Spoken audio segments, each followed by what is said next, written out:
students, good morning. Most welcome to the Rita Das classes. I request all the new viewers to please subscribe my channel.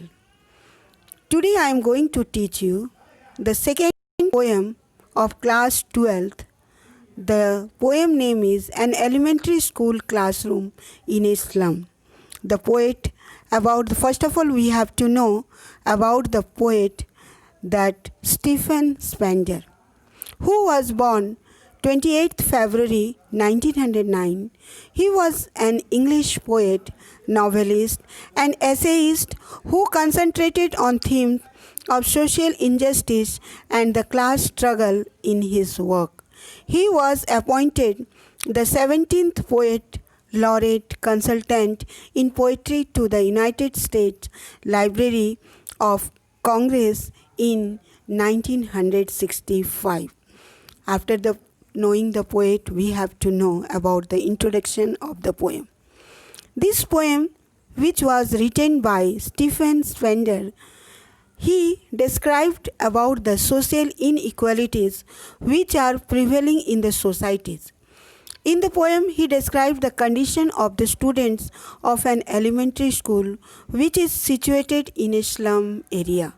The poets wanted to draw attention of everyone towards these kids so that their life can be improved and they may get trained to become good citizens rather than the criminals. After the introductions, there are some difficult words and meaning is collected by me. So dear students, you have to screenshot all the difficult words meaning and note down in your copy and learn it. After the difficult words, there is the poem which is written, and here the poet describes about the slum areas people or the students, how they are the difference from the cities students. Now the form of the poem. This poem is written in a simple style with the use of poetic devices and images which conveys the narrator's feeling of sympathy and anger. The images convey the poverty, hunger and neglect of schools in the slums. After the forms, we have to know the explanation of the poem. The poem just described about the children of elementary school classroom in a slum. They looked very pathetic and miserable. They had the pale and lifeless faces. Their hairs are disordered and torn around and look like rootless weeds.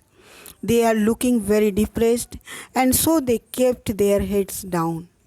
They had stunted growth. They inherited the disease from their parents. They did not have any dreams. A sweet young boy is sitting unnoted at the back of his dim classroom. He was dreaming about the game of the squirrels in trees and the other interesting places other than this dull classroom. The gift which was given or donated and the picture of Shakespeare's heads are hung on the unpleasant creamy walls. But these are useless for these kids or unfortunate children. In the early morning, the sky is cloudless. Domes of the institution of the civilized world shine in every city. So are they in Tyrol Valley. Music of bells and fragrance of flowers pervaded there. But the condition of the slum is very bad. The map of the world is made and reshaped by the people who are the power. But of these children of a school in the slum, that world is meaningless. Their own windows are dirty, unpleasant surroundings from their world.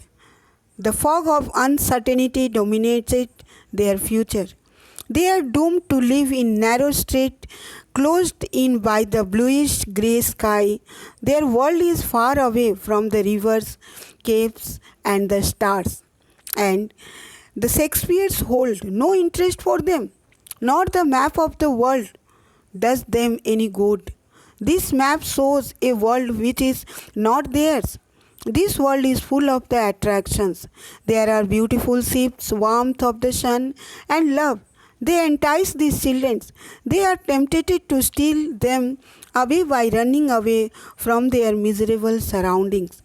They live in their narrow, crowded holes on layers. Their life started with the fog of uncertainty and ended with the endless night of their death. On the hip of the west, these small children wandered with their bones peeping out of their skins, wearing spectacles of steel with mended glasses. They looked like pieces of broken bottles on stones. All their time and space is spent in these dirty and foggy slums. These slums are nothing less than living in hell. Actually, they are a blot on their civilized world, the world of the rich and the great. The map of the civilized world and the slums of these unfortunate children are two entirely different worlds. Governor, inspectors, visitors, and other important persons must average this gap. They must peep into the world of the children living in the slums. They must make their own world the world of these slum children too. The unsuitable environment of the slum has blocked all their gates to progress. They are living and they are lying shut like catacombs, or these obstacles should be broken. Everything that binds them should be broken. They must be allowed to breathe in the open sky. They must be allowed to come out of their narrow lanes and the dirty slums of the town. Let them enjoy the beauty of the green fields. This world should extend it to the sky blue waves rising over the golden sand. Let the pages of the wisdom be open for them. Let their tongues express themselves freely without any check or the fear. So only those people make or create history or whose languages has been written in the world. After the explanation, we have to know the summary of the poem. The appearance of the students shows that they are unwelcome. The kids are having depressed facial expressions. They have unhealthy bodies inherited from their parents. At the end of the classroom, a kid is sitting having bright eyes that fill with dreams. The classroom has dirty and muddy walls. Many people have given multiple charts, images for putting on the walls. A poster is there of Shakespeare. His head is bald and looked like the rising sun. The second poster is of the Tyrolese Valley, further another one in the world map. For these students, the world is not as they live in there. See in the picture. For these students, the world is the scene that they see outside of the classroom through the window. These children are stuck in the slums. They have dim and hopeless futures. They all have a dark and depressing future. Moreover, they have options in life that are imperfect and are disappointing. They are distanced from the light of the knowledge. After the message, dear students, the message is written here. After the summary, here the message is written. The poem appeals to the rulers, the law enforcing bodies, and the philanthropists represented by the governor, inspector, visitor to improve the condition of the children in the slum, which can be done through education. The poem ends on the optimistic note with the message that there are solutions to the problem and lot of these children can be improved. The poem raises concerns like sensitivity towards the unprivileged, equity, equality, awareness, philanthropy, optimism, determination, and the need to change the condition of these children. Dear students, here all the question answers are written here, so you have to screenshot all the question answers and note down in your copy and revise them.